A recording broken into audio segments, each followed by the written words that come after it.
What is going on, guys? Jack here, and welcome back to episode number 7 of The Climb here with Luzenac. And today we kick off our second season here at the club in the French National 3, the 5th tier of French football. We are on our way, people. And I thought today we'd start on my manager profile. It's a screen that, for whatever reason, I haven't shown yet in this series, and it feels like something that perhaps we should show. As horrific as that face scan might be, I really should replace that. But if people were just wondering, with the attributes, how did I set up my manager? Here it is. I did it based on the reputation of Luzenac. Nothing too special or crazy going on. Obviously, the 1 adaptability, the 11 determination. And, we've been using that to good effect to get our way with our board. Of course, a transitional year, this one, going up a level, taking that step forward. And I left you very optimistic about the possibility of going professional. I'm now slightly less optimistic about that because our professional status is in the planning stages. Now, I believe this is the step towards going semi-pro, not actually professional. The issue is, it's not going to happen until the end of the season. Now, considering we've gone in now to the National 3, where every single team in our league is semi-pro, I think one is even actually professional, to be the only amateur club left is a little bit of an issue and something that we are going to have to navigate, and I think deal with reasonably well. It's going to take us some adaptation. And because of that situation where we are still amateur now, I still can't sign that many players because we don't offer wages. The business in the transfer market's kind of been restricted quite a lot, and it's been restricted to players that we already know, really, from our time last year, as well as 1 or 2 players who were released. So on the outs, we've had a few players leave. The first is Barrett. We knew he was on his way out. He was a good little centre-back for us last year, more of a backup option. A little bit sad to see him go, I suppose. You can see here, he wasn't a bad player defensively, but just didn't play enough football. He was injury-prone. And, he's left us. He's decided that he's better off going to PAL FC2. PAL, I believe, are a national team. Their second team play in the same tier that we are now in. And I can't help but notice their vice-captain's name. Oh dear. Shall we go back to the transfers? Right, Ayuk is the next player who's left us. He was one of our backup players last year. Not a bad prospect, not a good prospect. I say not a bad prospect. A pretty awful prospect. Not a player we're going to miss, unfortunately. Lucas Pastor has also left us. He was a good little prospect, I suppose, although he was injury-prone. So many of our players were injury-prone. I think it's just all the skiing they do in their younger years here in the Pyrenees Mountains. Pinelli was our third-choice goalkeeper last year. He's hopped off on his merry way. A little bit of a shame to lose him because his determination was good. That does help with, player personality, especially in the reserve team. And the last player to leave us was Quentin Villain, who has also gone to PAL. PAL's stealing a lot of our okay young prospects. I don't know if we would have played Villain much this year. Of course, last year, you might remember, he broke his lower leg. He then damaged his foot for a few weeks as well. So he didn't have the best of times when it came to injury. So whilst we've lost him, and he was a player who I was hoping to be a big part of the team last year, that never really materialised. We did also release a couple of players, just players who were unhappy. Simon Pongol obviously retired. He's now a coach at the club, which is very, very nice. And the other 2 players were Yassine, who was club captain, who he's been kicking up a fuss. He wanted to leave. He said he wasn't happy. I wasn't going to deal with his rubbish. I don't want a squad leader dragging down the dressing room, especially when he's on an amateur contract and we can just release him. Obviously, he played 15 games last year, 3 goals. It wasn't the best of returns compared to some other players in our team. And the other player we've let go is Sebastian Abad. Similar situation, a player who had some influence in the dressing room, was starting to complain about the lack of first-team football. We talked about the fact last season that I hated his jumping reach, I hated his aerial ability. So with that in mind, he has been released. And on the ins, you may have noticed, we've added quite a few players, and in fact, quite a few players who were in our league last year. And as I said, that comes down to the fact that we're still amateur, so most of the amateur clubs who are local to us, who we can recruit from, are the likes of Fun and Toulouse Metropole. Well, you might sit there wondering, Jack, who got promoted with you? I'll tell you what, it was Pibracasse. Yeah, a weird playoff bracket. I'll show it on screen now. I was almost a little bit upset, to be honest, when they ended up navigating through the whole thing. But both Fun and Toulouse Metropole lost in the first round. Some crazy late goals in all these games. And one of the weakest teams that could have gone up through the playoffs was the team that went up, which on the one hand was disappointing. I would have quite liked to play Toulouse Metropole again. On the flip side, it opened up the opportunity to go and raid them, and raid them we did. The first player we got here is Willie Dubb, and you might think, Willie Dubb, why not say his full name? Because he's a centre mid, he's very good, he's very, very tall, and he's a big dub. So that is going to be his... I'm sorry. I know some of you hate the punny nicknames, but it has to be done. He is a big dub. If you don't get the reference, just Google Big. It's a Twitter thing to do with. It doesn't really matter. He is Big Dub, and he's absolutely massive. He's a really good playmaker though at 18. Professional personality. You can see last year generated at Toulouse Metropole. Played 5 games for them. Did pretty well. So I'm somewhat excited to see what he can do as a bit of a squad player for us. The other player we signed from Toulouse Metropole, their captain Kevin Dezon. Yes, we've poached one of their most influential players. He left the club, or was thinking about leaving the club. He was very unhappy about their promotion not happening last year. Good leader, good influence, a very good centre-back for this level as well.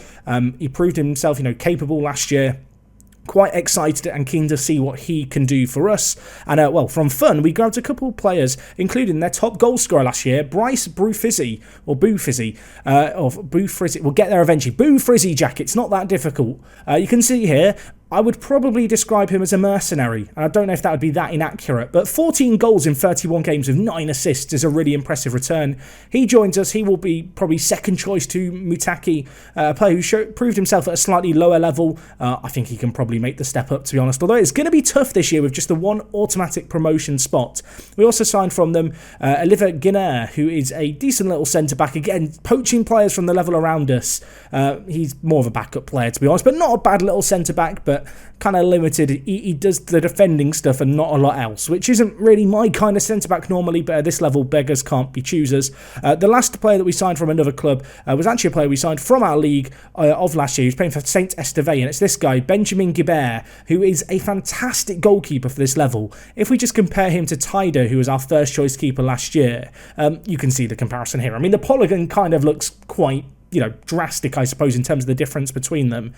But if you just look at the head-to-head, just better in the air, better command of area, much better one-on-ones, much better reflexes. To be honest, he's just a better player at 25. And whilst he is coming in as a backup player, or at least listed as a backup player, and Tyder is an important player, those roles are going to be swapped this year. There is absolutely no denying it. Guibert is just a much better player, and he's got a face, which is obviously huge. Anyway, 5 new additions to the team, and really these new additions were about adding some strength. You'll notice the fact that a lot more players have come in than those that left, and the reason for that being is that a lot of the players who would have left normally, I simply demoted down to the reserves. There's not much point in releasing these players. We might as well have last year's squad still contracted to call upon if we need to. But at the same time, we needed to strengthen. And strengthen we most certainly have with these new additions. So Emile Deluze joins us from Toulouse Rodeo. They were relegated from the league that we're now in last year. He got 4 goals and 5 assists from centre mid. Comes to us as a bit of a squad player, but with some great determination. Not a bad player at all for these levels. Great stamina, great speed. He's going to get up and down the pitch, which is what you kind of need. A few centre-backs also joined us, one of which was Yannick Bilek. This guy is a Djibouti international. Yes, we've got a new Mr. International. My word, we're getting one every new season, it feels like. But at 32 years old, a very, very good player. Great in the air. Much more my kind of centre-back. It's not super world class, but 9 passing, 8 vision. Not a terrible first touch of 6, although it's not super. That's not to write home about, I suppose. But for this level, he's a good little defender. Comes in, bankers of experience, which I think is going to be vital. And actually, quite oddly, by my own standards, experience has kind of been the name of the game with these new additions. You can see here we signed Sega Keita. I am going to be just calling him Sega. It's going to happen. I'm sorry. You're all going to hate me for it. Maybe I should get a voice clip of just the Sega Genesis sound itself. But he's a very good winger. Really good for this level. Fantastic pace. He's out to start the season. I was a bit gutted about that to us because he is a player who relies on his pace. We've had so many issues with injuries. I'm hoping that this is just a small little blip and it's not a sign of things to come. You can see here we've got Jordan Fake. He joined us as a resourceful and versatile fullback. He can play a real variety of positions. Again, more experience. 28 years old, good, well-rounded player. Not super standout anywhere, but in terms of squad player, he will more than do the business for us. And the last of our additions, probably the best player of the bunch, although I'll let you guys be the judge, Mathieu Castaigne has joined us. He is a player who can play a real variety of positions, but for us, envisaging him to play as the advanced playmaker in our system, to be honest. Obviously, he doesn't have the greatest finishing for an advanced playmaker, but everything else is largely very solid. I mean, the only attribute below a 10 is his anticipation, which for us is kind of the benchmark. If you have above 10 in everything, you're one of our better players, and this guy definitely falls into that bracket, but his versatility is certainly going to come in useful, I imagine. He was released last year from Canet Roussillon, who play in the same league that we're in this year, although he didn't have the best of years last year, so maybe it's a bit of a big ask to hope that he can step up for us this year. So anyway, that's the transfer business that we've done. We've been pretty busy, but obviously the transition up a league is a big jump for us. The good news is, if we just look at the season preview, the bookies do quite like us, despite being the only amateur team in the league. You can see here, we're currently 4th in terms of the bookies odds. You can see Robert gets into the team, Bar gets into the team, Mutaki get into the team. All the players who were here last year in the team, you'll notice that their values are all 0 because they're on these amateur contracts, whereas all the players around them do have values. So there is going to be a bit of a challenge this year, I imagine, actually. This guy's the exception, but we'll just pretend he doesn't exist. And, well, Jerez, who were relegated last year, you can see here they've got 5 players in the Media Dream 11, and I did have a quick peek at their team. It's very good. This is their star striker, Jonathan Mambu, just to give you a kind of idea of the standard of player at this level. So Mambu is there, and if we just compare him with Mutaki, where are you? Where are you? It's going to be El Mutaki, of course it is. Yeah, you can see the comparison there. Not a world of difference between them, but certainly just a slight level above, particularly when it comes to kind of the overall physicals, particularly the speed. So anyway, we have been pretty busy in the market, as you've seen. This is the squad as it stands for this year. As I mentioned, a few players taking the plunge down the league. A few of these younger players, you know, who have dropped down a squad, who, you know, I still think can play a role longer term and develop, but at least for now, we're just not going to see much action from them. But in terms of the actual first team, very, very happy with where we're at. It's a good squad. It's a good size. I mean, if we just look at it here, 24 players. It could be a little bit bigger, but we've got room to promote players as and when we need to. It is a shame that to start this year, Mutaki is also going to be injured alongside Sega Keita. Mutaki missed a lot of pre-season. He could be fit in a week or two. So that's, I guess, something to keep an eye on. But it is going to be tough this year. So anyway, just to quickly look at the league, as I mentioned, only one team goes up automatically this year. This could be a competitive season, but because there are only 26 games, the fixtures are quite spread out. We've got quite a busy start. The first few months are a little more packed, and there are a few kind of cup competitions that we're involved in. But looking just beyond that, you can see here, kind of after November, it's a nice spaced out season. That means that if we have 1 or 2 injuries, there's less to worry about, and I am almost certain we will end up scheduling a friendly or 2 in here in order to maintain squad fitness. So this could be, I was going to say it could be a shorter season in terms of episodes. I think it will be because it's only 26 games, but equally, I think it's going to be a tall order to get out this league at the first time of asking. I would be very curious to know if you have been playing along with the save game files, the database and such that I provided at the first episode and you got into the second season. Did you go semi-pro right away? Is this normal, the situation I find myself in? It feels a little bit odd, but it adds to the challenge, doesn't it? Being the only team that cannot offer to pay our players any money. And yet, the media, well, they said we were 4th on one screen. On this screen, they say we're predicted to finish 9th. The board expectation is a top 7 finish. I will remind you of that now. Anyway, today's opposition that we have are RCO AGDE. They are not a bad team at all. If we just look at where they're predicted to finish, this is the bit where they're going to be predicted to finish bottom. They're not. They're predicted to finish 6th, and their key player is Dylan Scordato, who is a very, very good centre-back, actually, looking at it, on £200 a week, man. Imagine if we could afford to pay our players that kind of money. Madness. He looks very good as well. I'm now curious. It's going to turn into a bit of a measuring contest here. Let's compare him. Who's the best player? Probably Hugo Robert is still our best centre-back. You can see kind of a head-to-head comparison there. Robert, perhaps a more complete player, certainly in some of the areas you would consider more important for a defender. Scordato has the edge, however. So that's our opposition. Today's system that we're going to play is the same system that we ended last year playing. Unfortunately, with Mutaki and Keita out, we are going to have to mix things up. But this is the squad that starts the season. So in terms of players who have held on to their spots, Ngawala, Shinina have kept their spots, Bar and Chinchilla as well, Robert, Karen Buali, not Kuran, we've got to get the new nickname, Karen Buali, Jack, and Lasmi hold down their team, or hold down their spots in the team, there is going to be some rotation throughout this year, finding our feet, a few new players who I need to really work out, where do they fit in, how important are they? But ultimately, I think it is a much stronger team, and that gives me a lot of excitement. I'm quite keen to see how De Jong gets on. He is naturally a centre-back, however, for our team, I quite fancy him as a full-back on support. He's got that experience, he's got very, very good mentals. If it doesn't work out at left-back, we can slot him into the middle if we need to. And of course, on the other side, we've got another experienced full-back. This might be my starting full-backs with the oldest average age in any Let's Play ever. This is not very WorkTheSpace-like, but I mean, with the amateur situation, I can't really plan for the long-term future of the club just yet. It's more a case of, take it a game at a time, use the best players we can, and it just so happens to be that we've got a few players who are old but gold, and I'm hoping their influence is going to help us out today. So anyway, let's submit our team for this game. I'm hoping that, Brew Frizzy is going to have the debut to remember. A lot of players who we are putting faith in here are players who we've signed from the league that we've just escaped from. We're going to get a good idea of, how big is that jump up? Are the key players that were in our team last year, that were in rival teams last year, good enough to help us, to that next level? I am certainly expecting a bit of a jump in quality. So it is worth noting, first game of the season here, first game at our new temporary stadium, because of course at the end of last episode we saw a new stadium is on its way. We are now playing at the Stade Paul Lignon Stadium in Rodez. I believe this is like a 2.5 hour drive from Luzenac. This is not a local game by any means. It's almost an away game for everyone. You can see here marked are the new entries into the team. So 4 players making their debut in the starting 11, including De Jong, who you may notice controversially, the Toulouse Metropole former captain, is now our captain. You can boo him if you want. I'm going to, put, the past that we have, the little bit of beef that's maybe on the table behind us. It's a new dawn, it's a new day, it's a new season, and ultimately I needed the best players that we could sign, and he was one of the best. So keen to see how he gets on, and I'm glad to see the 10 fans who have actually made the trek away from home.